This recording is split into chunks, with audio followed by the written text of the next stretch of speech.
Good afternoon and welcome to day one of ISE here in Amsterdam. Very lucky to have with us today another Futuresource analyst. This is Kerrison, a senior market analyst, whose specialty is projection. Now, we all have a very burning question for you at the moment. Is it all doom and gloom for projection? No, absolutely not. I think there's an overarching thought that because overall projection volumes are in decline year on year and have been consecutively now for several years, that's the case. But as an analyst, I would like to point out that there are several key opportunities for projector vendors out there that will be present for several years to come, way out to beyond the decade. Most notably signage, that's a big one. And then now screenless TVs, so laser TVs, that's another big one. So what's been eating into the projection revenue? I remember Futuresource do a report the week after this show. I think the first time you did that last year, I read it, and you're doing one again next week. What's eating into the projection revenues? It's mainly competition from flat panel displays, so consumer TVs in the corporate space, so your average meeting room now, and then interactive flat panel in education. That's the main reason why we're seeing decline. But then there's other factors too, so high penetration rates in meeting rooms, as well as macroeconomic and political factors in key emerging markets, like in Russia and Mexico, for example. So meeting rooms are still buying projectors? Sorry? Meeting rooms are still buying projectors? Yes. We are now seeing a requirement for a greater specification of projector now. So what's good for the industry is that even though volume is in decline, value is increasing, which is crucial. So whereas before the average brightness level was around 3,000 to 4,000 lumens, very quickly that's becoming 5,000 to 7,000 lumens. And now we're seeing solid state enter the market, which is about a 17 to 20% premium over lamp. That is again generating higher ASPs and creating that greater value versus lower volume trend that we're seeng. Now a show like this with 1,200 exhibitors, LED was a big part of that maybe 3 or 4 years ago. You're saying it's getting smaller. What should people really be looking at? Which stand should they be going to have a look at the best LED on display here at ISE? For projection, for solid state. Sorry, I said LED, I meant projection. For projection, there are several to go around. I think Epson's is very interesting, Panasonic, NEC of course. What's been interesting for us is to see that over the last few years, it hasn't been about the specifications of the new projectors being launched at shows, it's being how those projectors are displayed. So all those projector vendors that I just mentioned, NEC, Epson, Panasonic, they are creating highly stimulating displays using 3D mapping technology, which is very exciting, very visually appealing, and crucially shows how inherently flexible projection is.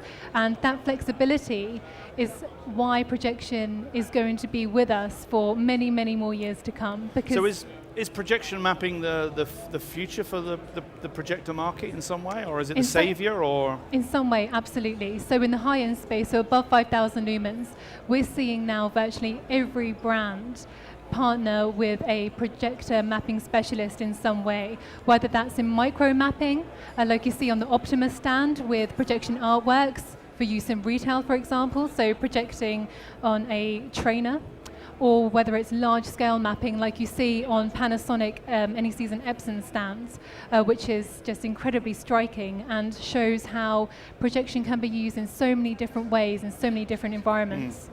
Does projection, I'm being a bit stupid question here, but projection mapping, I think I've seen at CES, projection mapping onto people and it tracking people's movements. That's part of the projection mapping stuff absolutely, that you're excited about. It's a wide encompassing area. You can have micro, what they call micro mapping, which is on tiny objects where you can map onto like a cup, something as tiny as a cup, or you can have large scale mapping, like you may have seen at fireworks displays, for example, when they have the Union Jack on the Houses of Parliament. Mm-hmm. That would be an example of mapping. So it goes from very, very tiny, very micromanaged to the big scale stuff. Absolutely, which is why it's an opportunity for every projector vendor, because there isn't a clear-cut set of specifications that enables you to enter the projection mapping space.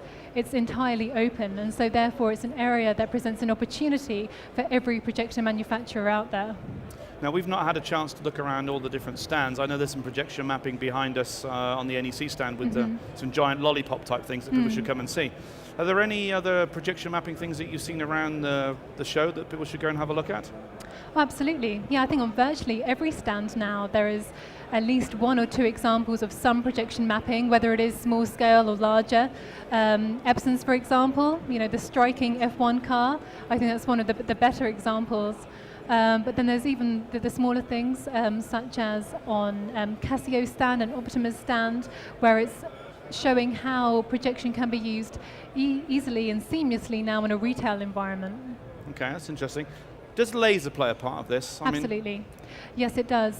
So the advent of solid state laser phosphor is why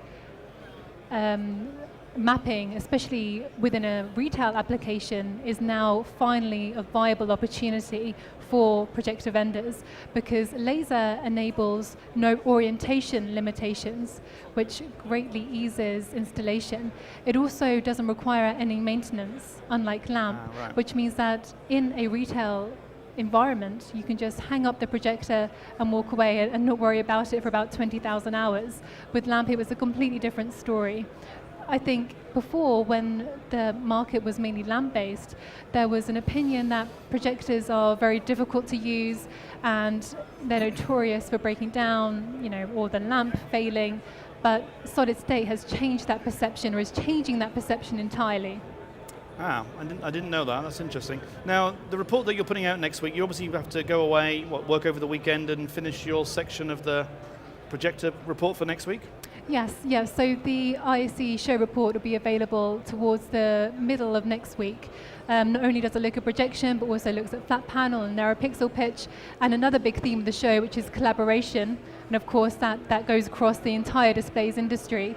But yes, the projection section will look at every major projector vendor present at the show. Wow, okay. And my last question really, you guys are very lucky because you go to lots of shows, if you think that's luck. So you've done this one, you'll go to the Infocoms and things. Is there anything that you see here different? Is it more creative here or elsewhere? Or?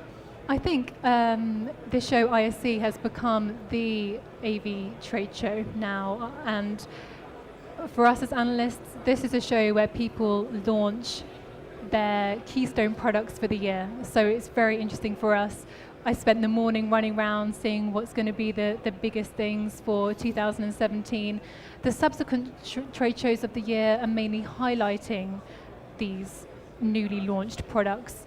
You only get one or two further big launches throughout the year. So for us, ISE is the place to launch your stories for the year.